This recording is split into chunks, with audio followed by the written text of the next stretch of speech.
Welland Hometown Hockey is brought to you by the Primeway Group and Young's Insurance Brokers.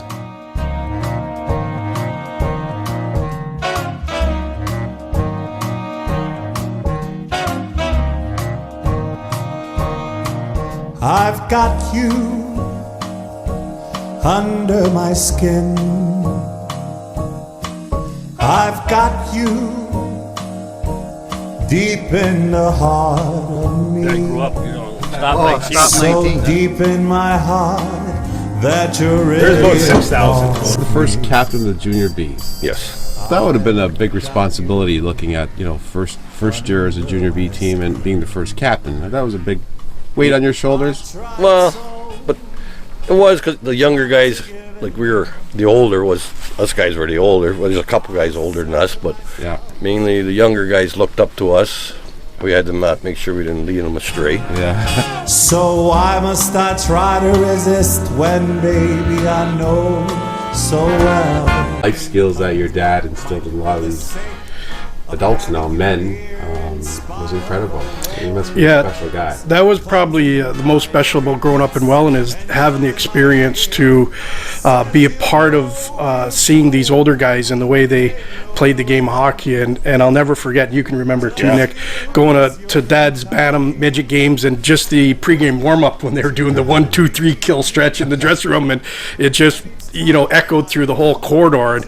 And they were tough teams, and it was that old school hockey that you on the ice you played tough, but off the ice you were a gentleman. And a lot of his teams won the awards at tournaments for being best dressed and most gentlemanly, and that's something that he took a lot of pride in. I think the magic about minor hockey is that guys like us, Nick and I, we grew up watching the Mark LaForce and the Jim LaRouche and the Dave Burkholders and the Rory Bradhams and the LaForce brothers, and it set goals for us, like to be a part of the Gillespie Pontiacs. I remember, midget team was like, you felt like you were in the big leagues, and then going up to Junior B and playing at that level, you felt like you were in the NHL.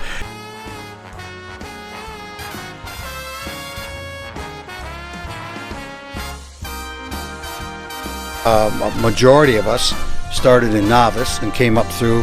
Back then, Welland was technically a single A, double A center, and we were playing triple A hockey. Wow.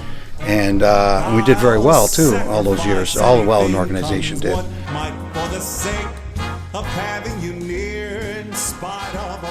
They did. I mean, played my minor hockey in Welland, played a year of Junior B in Welland before I went to Toronto, played a couple junior years with the OHL team, the Toronto Marlboros, but came back actually for my last year junior, and then I was fortunate to land in minor pro hockey and spend 13 years as a player and another 11 years as a coach, and got hired by the Devils, and that allowed me to move back here, to move back to Welland after really 25 years away. So it was great to obviously get back home, enjoy everything that Welland has to offer, including the restaurants that we frequently visited when we would come home for summer vacations and such. But just to see old friends and get to spend time with my family as well, that we only did periodically, was special for us. Yeah, between Toledo and working with the Niagara Ice Dogs, it obviously keeps me busy, and hockey's just a great game, and to be involved in it at this age is an honor still, and I'll never take the game for granted. Get your books in, put your skates, walk down and get on the pond, come home for supper. That's You it, could stay out there forever.